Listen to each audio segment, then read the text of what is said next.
dans un homme. Alors pourquoi nous appelle à croire dans un homme? Frère Branham nous a dit que c'était pour nous apprendre à nous humilier. Que nous puissions considérer notre frère comme quelqu'un de plus grand que nous. C'est ce que nous étions en train de lire quand nous sommes arrêtés. Que nous étions en train de lire dans l'ordre de 1963. En son septième verset, William Branham nous a dit qu'il faut que nous puissions, la seule chose que nous devons faire, c'est de l'humilité et de l'amour. Aujourd'hui, nous lisons dans l'ordre de 1958. 1958.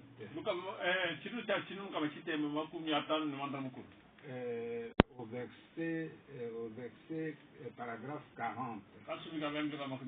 William Branham nous a dit que ce qu'il nous faut, c'est, il nous a dit au paragraphe 40, soyez humbles.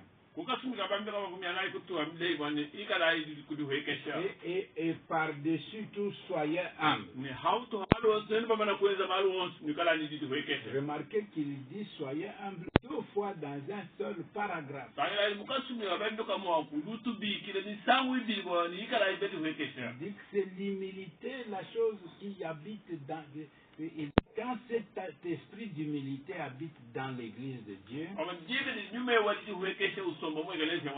tout le monde obéira à l'église.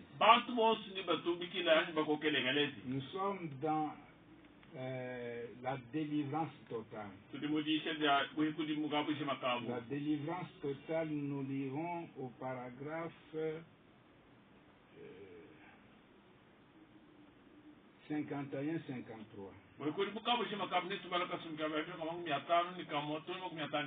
Ce matin, je me demande si en tant que chrétien, nous avons abandonné notre propre volonté. Si nous nous sommes abandonnés complètement à Dieu, au point qu'il peut confier, il peut nous confier la place où il nous a établi. Ce matin, je me demande si je pourrais m'abandonner à Dieu au point qu'il peut me faire confiance, qu'il pourrait faire confiance à Frère Nézir, qu'il pourrait faire confiance à notre comité d'administrateurs, à notre comité de diacres et aux membres de notre église. Nous avons tous un poste et nous avons un devoir. Et le ministre a un poste du devoir où il se tient et prêche les richesses insondables de Christ.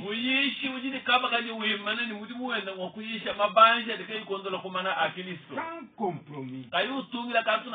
S'il y a un appel, s'il a un appel pour être prédicateur, il n'épargnera rien pour un individu. Il est appelé à être prédicateur. Et le membre de l'église est appelé pour être membre d'un groupe bien déterminé.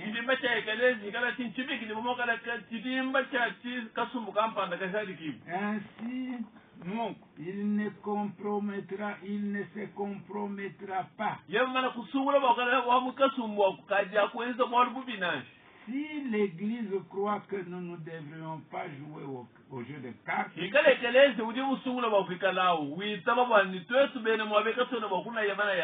alors ces membres ne devraient pas toucher à un jeu de cartes. William Branham dit, alors ce membre ne devrait jamais toucher à un jeu de cartes. Nous ne croyons pas que l'on doit boire.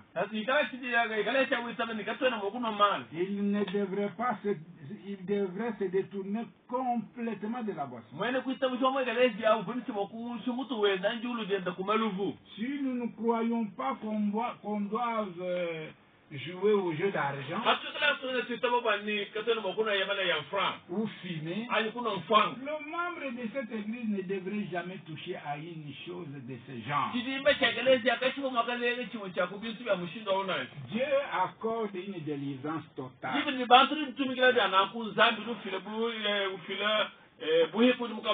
Il fera cela si nous nous abandonnons totalement à lui. Si nous nous sommes abandonnés à lui, alors Dieu peut vivre en nous.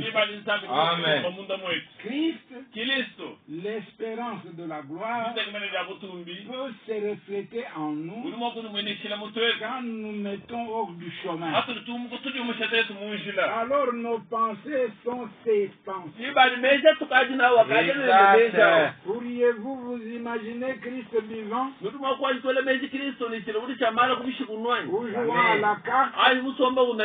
Ainsi, si notre esprit est une partie de son esprit,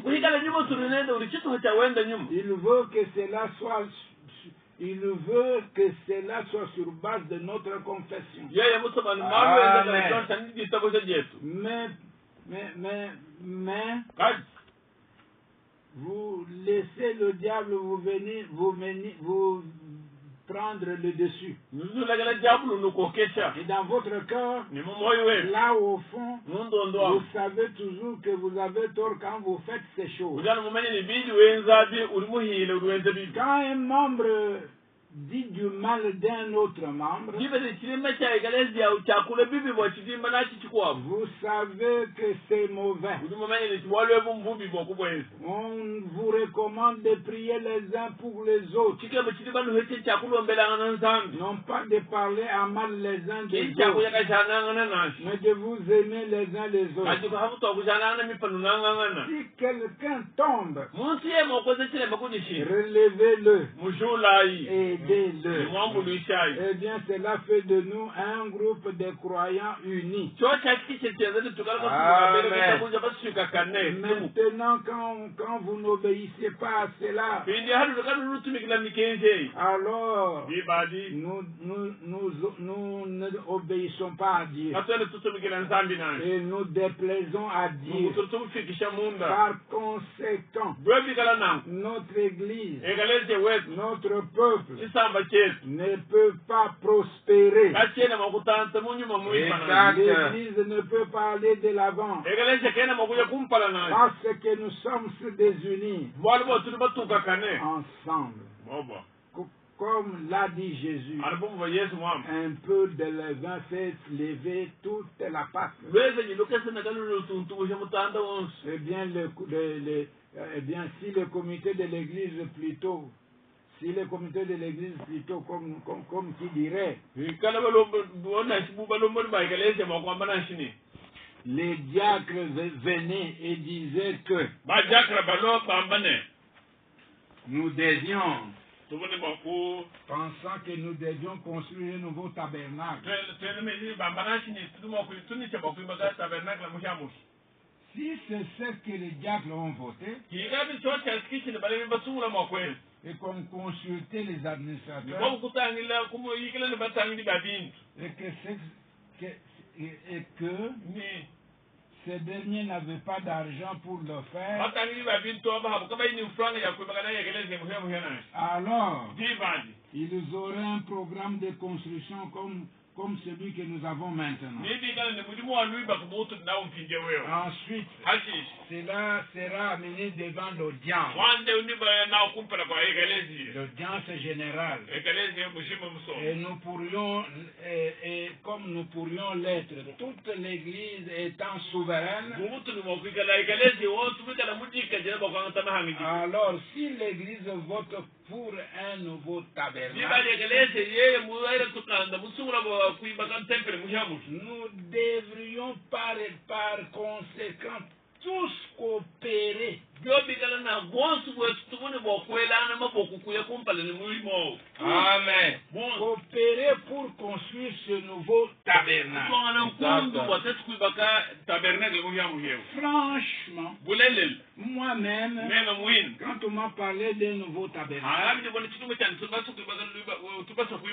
j'étais contre cette idée. C'est vrai. J'ai dit, nous n'avons pas besoin d'un nouveau tabernacle. Je vais probablement partir d'ici très bientôt. Comme le Seigneur, si ce qu'il m'a montré arrive. Mais pourquoi aurons-nous besoin d'un nouveau tabernacle? Nous n'avons pas d'argent. Ainsi, je suis venu et j'ai compris ce que ressentait l'Église. Que l'Église dans la majorité semblait vouloir cela. Ainsi, qu'ai-je fait? J'ai sacrifié mes propres pensées. Je me suis rallié à l'Église. Bien sûr, faisons cela. Amen. Est-ce que vous comprenez? Même le grand maître, il était obligé de suivre l'Église dans sa majorité.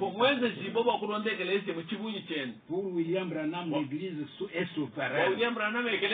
Amen. Tout ce que l'Église décide, c'est ce que tout le monde dans l'Église doit soutenir. Très bien. William Branham n'était pas quelqu'un qui pouvait s'imposer. Voilà. C'est que les Branham était aussi souverain. Et il aimait aussi la souveraineté. Il pouvait tout coopérer avec l'Église pour que l'Église soit unie.